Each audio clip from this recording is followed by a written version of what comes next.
Sudut mulut Qin Yichen terangkat sedikit, tetapi di bawah terik matahari, senyum itu tampak dingin di tulangnya. Aku akan memberimu kesempatan untuk membiarkanmu berbicara dengan tuanmu, klan dewa yang perkasa. Biarkan mereka memberitahu kaisar lain, datang ke masalah saya. Kamu beritahu tuanmu lagi, dia akan mengumpulkan pasukan lain untuk menemukanku masalah, tidak masalah. Namun, sejak itu, setiap kali kurcaci mati, aku akan membunuh murid istana Senyumu.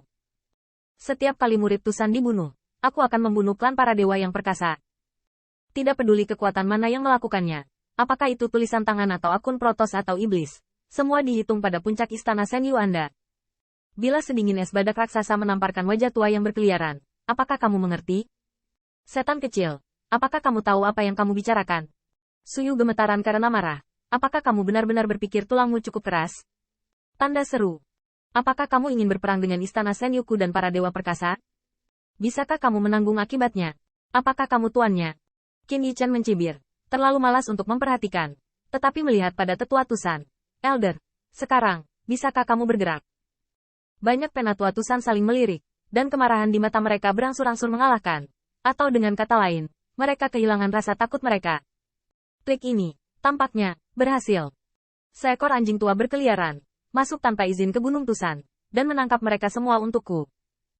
Unta ramping lebih besar dari seekor kuda, dan Tusan tidak cukup baik, tetapi itu tidak masalah untuk menekan perjalanan palsu. Namun, setelah dikurung oleh buntut rubah itu, Suyu masih berteriak berulang-ulang, Tusan, berpikir jernih. Pria tua itu hanya menginginkan 2 Taois kerdil. Apakah kamu ingin melawan istana Senyuku dan dewa-dewaku yang perkasa? Namun, begitu suara itu jatuh, Jusi langsung menepuknya tanpa ampun. Kali ini, kekuatan mengembara ditekan, dan kekuatan badak raksasa langsung menamparkan mulutnya penuh darah dan gigi. Anjing tua, kamu harus mengatakan, tuanmu, akan bertarung dengan kutusan untukmu sebagai seorang Taois. Suara Qin Yichen dingin, dan bilahnya bahkan lebih dingin. Merasakan ujung pisau di leherku. Kali ini, aku benar-benar takut dengan perjalanan imajiner. Karena kata-kata Qin Yichen sebelumnya, dia dapat dianggap sebagai keributan. Karena dia tidak tahu langit dan bumi. Tetapi kalimat barusan membuat dia tidak dapat membantah. Tidak peduli seberapa buruknya Tusan. Masih ada hampir 20 tetua. Tusan Miao Xuan. Dan beberapa kekuatan yang tidak dia ketahui. Setidaknya, itu masih bisa menjaga reputasi kaisar. Dan dia hanya seorang pendeta Tao. Mengandalkan kurcaci yang ditawan dalam penangkaran, tidak apa-apa untuk meminta beberapa manfaat di Tusan. Tapi aku benar-benar ingin merobek wajahku. Kuncinya adalah bahwa kurcaci berani melompat, dan berbagai kekuatan tidak keberatan keluar dan mengalahkannya.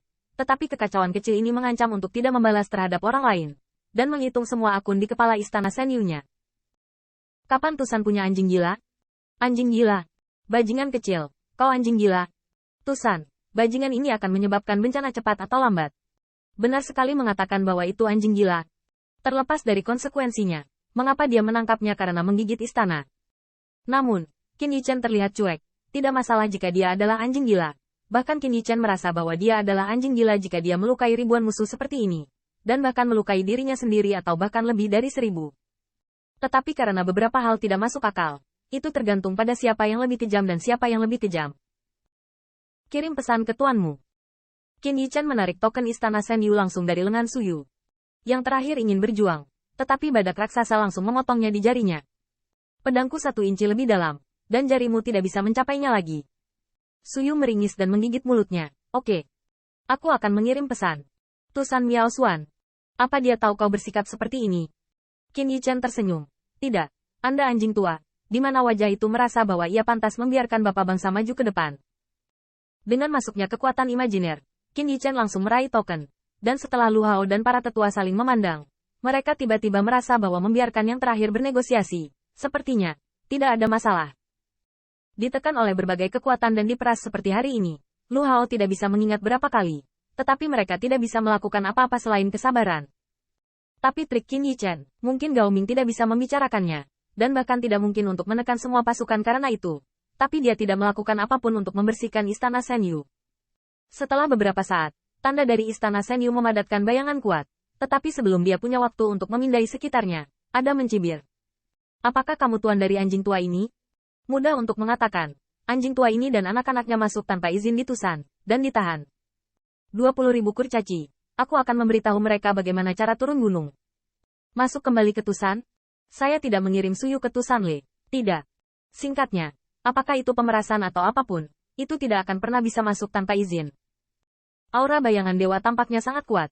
Dia adalah Raja Istana-Istana Senyu. Meskipun tidak sebagus Tusan Miao Xuan, tetapi sama sekali bukan generasi umum. Siapa kamu? Tusan, Qin Yichen. Qin Yichen. Penguasa Istana Senyu Palace berpikir sejenak, lalu tiba-tiba tertawa. Iblis kecil semacam ini. Dia tidak menyangka dia pernah mendengarnya. Apa maksudmu? Kau memotong Suyu untuk mengancam Istana Senyuku? Apakah Tusan Miao Xuan tahu? Biarkan dia datang menemuiku. Qin Yichen kaget. Apakah Anda Patriark Dewa Perkasa? Tidak. Master Istana Senyu tersenyum bangga. Kamu tidak bisa tidak tahu istana ini. Tetapi kamu bisa bertanya pada tuanmu. Istana ini adalah Master Istana Senyu, Wei Lingyun. Wei Lingyun. Qin Yichen mengangkat alis pedangnya sedikit. Bukan Patriark Dewa yang perkasa. Anda juga layak melihat Patriark kita. Dalam segala hal, kita harus memperhatikan aturannya. Tusan adalah seorang kaisar. Bahkan jika dia maju, itu pasti kepala klan Dewa Perkasa yang berbicara. Namun, penampilan menghina Qin Yichen langsung membuat Wei Ling cuaca gila. Apakah Anda masih tahu aturannya? Anda murid junior Tusan. Belumkah Anda memikirkan kesenjangan identitas di antara kami? Wah, apa yang kamu lakukan untuk masalah ini? Tanda seru. Wei Ling Tian tampak dingin dan keras. Tetapi yang mengejutkannya adalah setelah melihat sekeliling, dia menemukan bahwa Lu Hao dan banyak tetua Tusan diam, atau menyetujui. Jika Anda berubah menjadi murid lain, tidak peduli seberapa baik Anda, bahkan jika Anda benar-benar setuju untuk melakukannya, Anda tidak akan memiliki giliran murid untuk maju. Tetapi Qin Yichen berbeda. Menarik. Wei Ling Tian tersenyum. Dia benar-benar tidak berharap setelah memeras berkali-kali, Tusan berani melawan kali ini. Tusan, jangan pura-pura bodoh. Aku bertanya padamu, apakah Tusan Miao Xuan tahu tentang ini? Apakah kamu mengatakan omong kosong kecil tentang konsekuensinya? Qin Yichen tetap mencibir. Katakan itu. Tusan akan mati banyak murid, dan banyak kurcaci akan terbunuh. Namun, tidak peduli siapa yang membunuhnya. Semua akun akan dihitung di kepala Istana Senyu Anda. Wei Ling Tian tertegun, dan dia terdiam untuk waktu yang lama sebelum melihatnya dengan kejam berkata, kamu bisa membayar paling banyak 5.000 kurcaci. Qin Yichen tersenyum dengan acuh tak acuh, 30.000. Istanaku membunuhmu. Jika bukan karena hantu teleportasi, Wei Ling Tian akan merobek Qin Yichen berkeping-keping. Ini hanya masalah trik berbahaya yang dibuat oleh kekacauan kecil ini. Apakah itu tawaran balik kuncinya? Tanda seru. 10.000, hingga 10.000 kurcaci. Begitu suara itu jatuh, jari Qin Yichen mengulurkan lagi. 40.000.